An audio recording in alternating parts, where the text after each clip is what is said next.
Sự kiện đóនេះគឺជាវីដេអូទី2ដែលបង្ហាញតាក់ទងជាមួយនឹងការ load family អញ្ចឹងណាដែលផ្ដល់ឲ្យក្រុមហ៊ុន Autodesk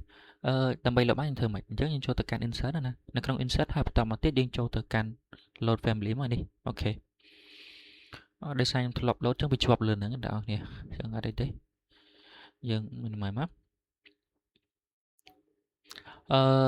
នេះយើងចូលមកមើលនេះមកនេះឃើញទេនេះតើ storage នេះផ្ទុកនៅ family ទុកកន្លែងណាអញ្ចឹងណាយើងចូលមកកាន់ Drive C program data Autodesk RVT 25ហើយនឹង library អញ្ចឹងណានៅក្នុង library នេះវាមាន2មានថាម៉េចមាន English និង English Imperial ពីរហ្នឹងខុសគ្នាមិនចំពោះEnglish Imperial ហ្នឹងគឺຂະຫນາດវាជា pound ជា inch ទេអញ្ចឹងវាអត់ទៅຂະຫນາດមួយយើងទេអញ្ចឹងយើងប្រើ English Matrix អញ្ចឹងចុចលើ English មកណាអ្នកនរគ្នាហើយយើង load មកចុចលើហ្នឹងមកណាហើយនេះគឺជា file ដែលខ្ញុំពលាចេញពី WinRAR ហើយយើងយក copy ដាក់កន្លែងហ្នឹងណាអ្នកនរគ្នានៅពេលដែលយើងចង់ load family ហើយយើងត្រូវការពេល WinRAR យើង copy មកនៅក្នុងនេះយើងនៅតាម Telegram មួយចំនួនគេតម្លាក់ទេអញ្ចឹងអ្នកនរគ្នាអាច download បានណានេះតើ storage វាទុកកន្លែងណាយើងមើលកន្លែងហ្នឹងណាបងប្អូនមើលកន្លែងហ្នឹងទីតាំងហ្នឹងហើយណាកុំឲ្យពេលធ្វើការ copy ដាក់លេងអត់ឃើញណាម្ដងទៀតខ្ញុំបញ្ជាក់ឡើងវិញនេះកន្លែងនេះអញ្ចឹងណាយើង close vision ខ្ញុំបង្ហាញនេះយើង download នេះ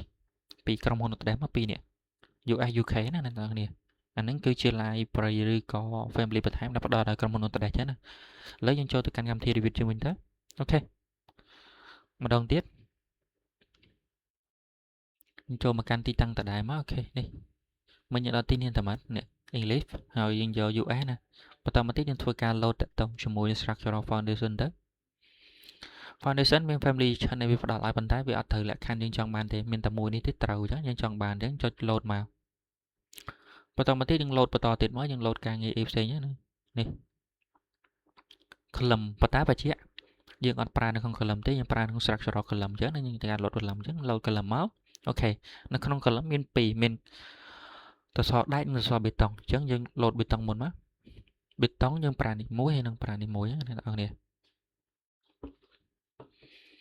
តមកទៀតយើងចូលមកដល់ការងារដែកចំពោះដែកណាយើងប្រើនេះមួយហើយនេះមួយទៀតហើយនឹងមើលសិននេះ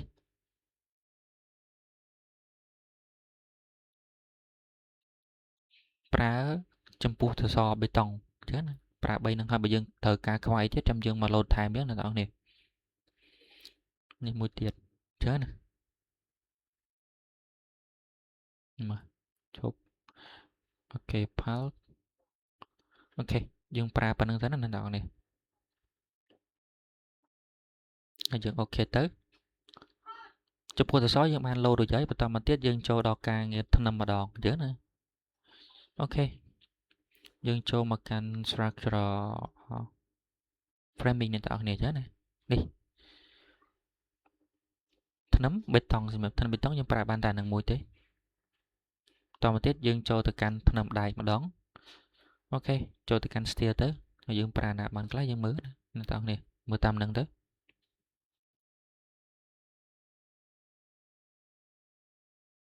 នេះមួយនេះហើយនៅនេះមួយហើយនេះមួយទៀត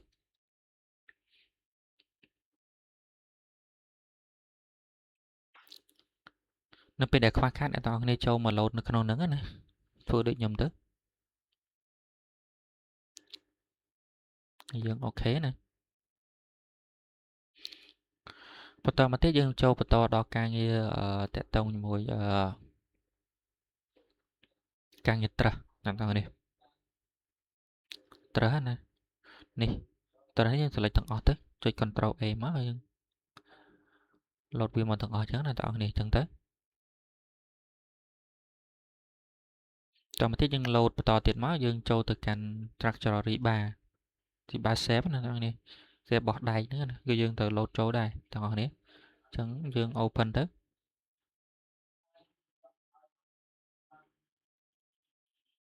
ចាំបន្តិចអានឹងវាដើរយូរតិចតគ្នាកន្លែងហ្នឹងណា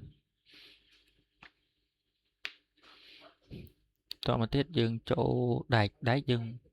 នៅក្នុងនេះក៏យើងប្រើនឹងលក្ខខណ្ឌ UK មួយទៀតដែរអញ្ចឹងចូលទៅកាន់ UK យើង load structural rebar shape ហ្នឹងណាអូខេ structural rebar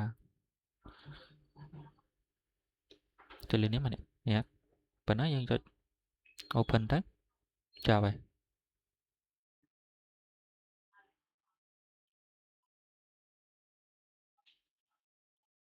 អូខេការបង្ហាញតាក់ទងជាមួយការ load family គឺមានតែប៉ុណ្្នឹងទេ